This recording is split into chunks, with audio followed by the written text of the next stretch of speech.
Hai, jumpa kembali di Infeksius guys ya. Kali ini kita akan merangkum kasus-kasus yang sedang viral akhir-akhir ini tentang polisi guys ya. Oh ya, kalau kalian mendengar kata polisi guys, apa sih yang ada di pikiran kalian pertama kali itu guys? Tapi guys ya, yang namanya suatu institusi, suatu organisasi, pasti di situ memang ada yang baik, ada yang buruk guys ya. Tapi kalau selalu berita yang buruk yang terdengar, ya gerah juga sih akhirnya ya guys ya. Oke guys, kita akan rangkum mulai dari yang pertama guys ya. Oke, kita simak bareng-bareng guys.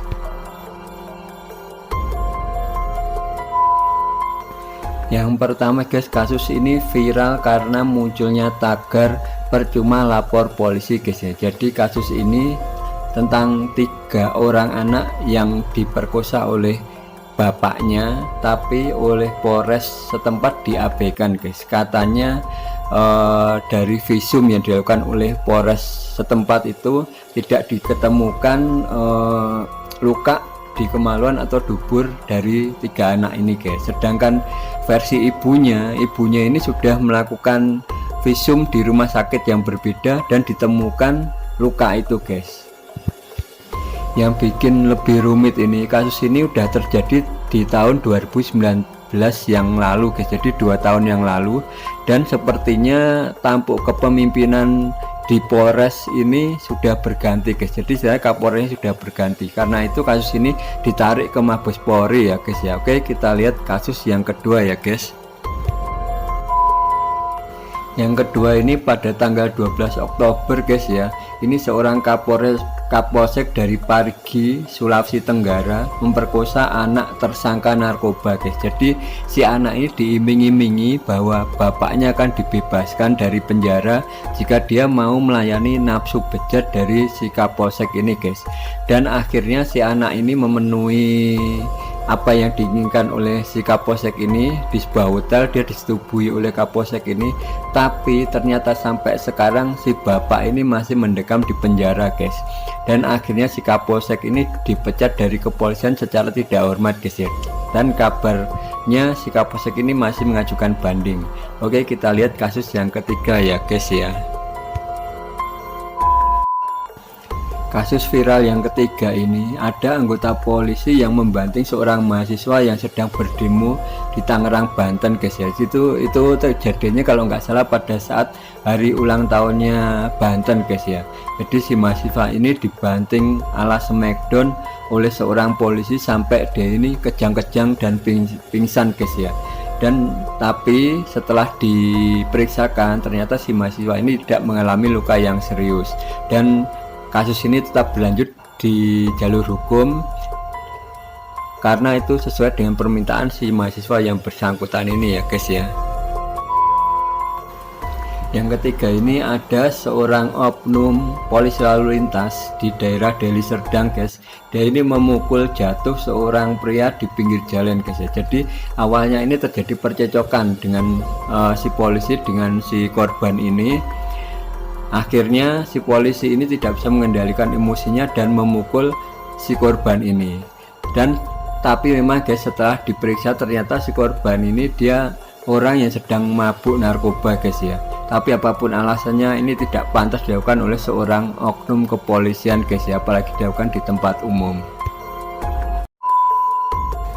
Kasus selanjutnya ini adalah kasus seorang polisi artis guys ya. Jadi polisi ini yang bernama Ambarita ini dia mempunyai program di stasiun TV swasta, dimana dia ini patroli-patroli yang dilakukan itu diekspos oleh TV tersebut untuk dijadikan konten di TV itu guys ya.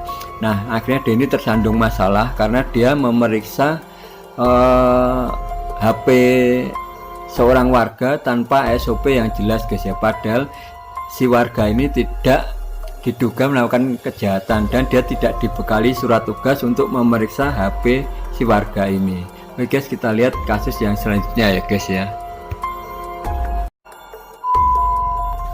Nah ini kasus yang tidak kalah menghebohkan guys ya. Seorang Kapolres di Nunukan, dia menganiaya anak buahnya, dipukul, ditendang sampai jatuh, kemudian dipukul lagi di hadapan istri-istri para polisi yang ada di situ guys. Ini benar-benar tidak pantas dilakukan oleh seorang atasan kepada bawahannya. Dan tidak hanya sampai di situ guys, ternyata si bawahan ini juga dimutasi ke perbatasan Malaysia oleh si Kapolres ini. Tapi untungnya Kapoldanya ini tanggap, mutasi itu dibatalkan dan si Kapolres ini dicopot dari jabatannya guys ya. Oke, kita lihat kasus yang selanjutnya ya guys ya.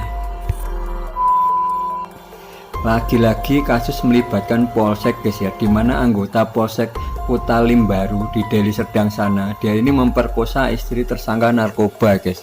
Jadi kasusnya sama sih seperti perkosaan yang sebelumnya guys. Dia ini diiming-imingi suaminya akan dibebaskan, dan tidak hanya itu guys, dia juga memeras istri korban untuk dimintai uang 30 juta dan juga dilakukan perampasan mobil oleh oknum dari polsek ini guys ya. Kalau yang ini agak unik sih guys. Jadi seorang anggota PJR Korlantas Polri, dia ini berpacaran menggunakan mobil dinasnya guys ya. Jadi mobil dinas PJR itu yang ada sirenanya di atas itu dan ada tulisan polisnya itu digunakan untuk berpacaran guys.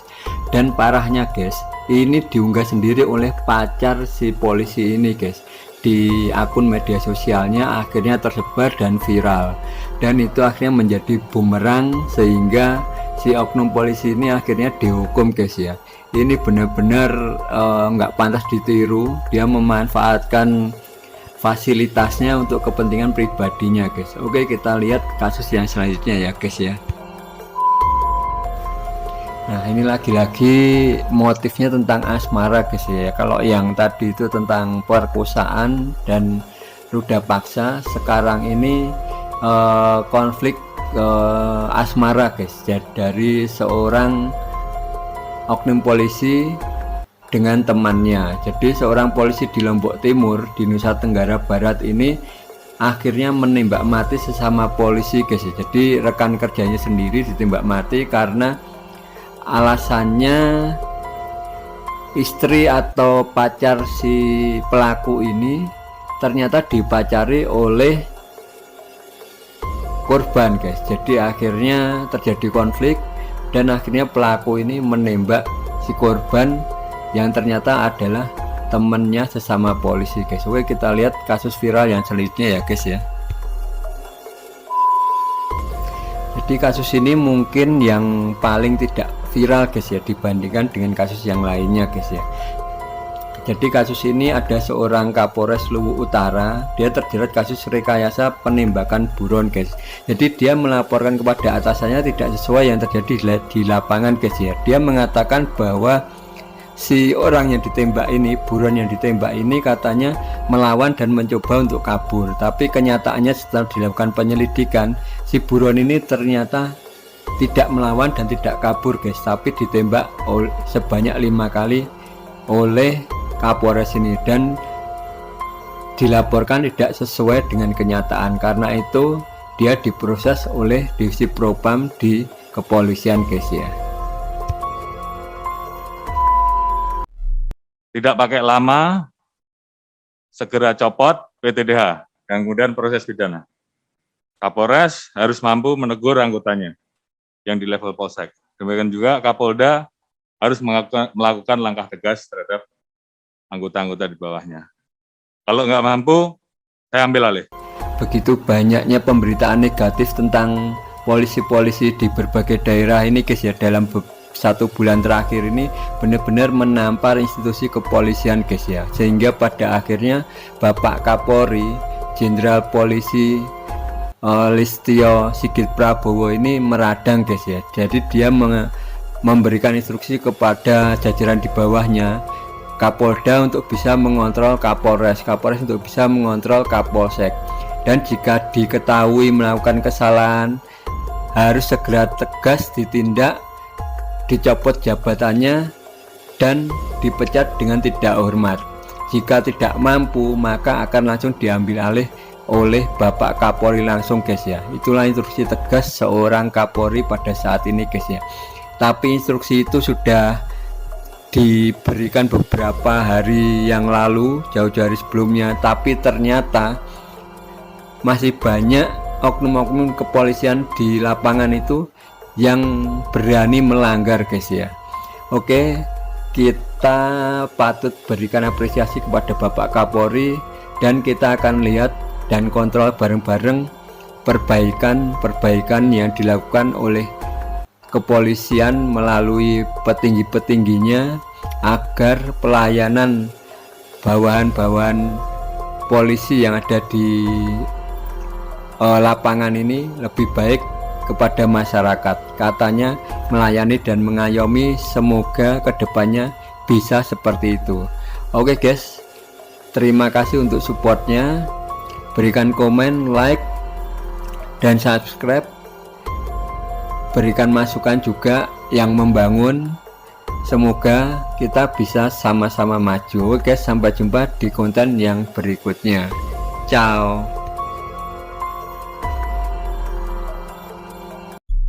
Tidak pakai lama, segera copot PTDH, dan kemudian proses pidana. Kapolres harus mampu menegur anggotanya yang di level polsek. Demikian juga Kapolda harus melakukan langkah tegas terhadap anggota-anggota di bawahnya. Kalau nggak mampu, saya ambil alih.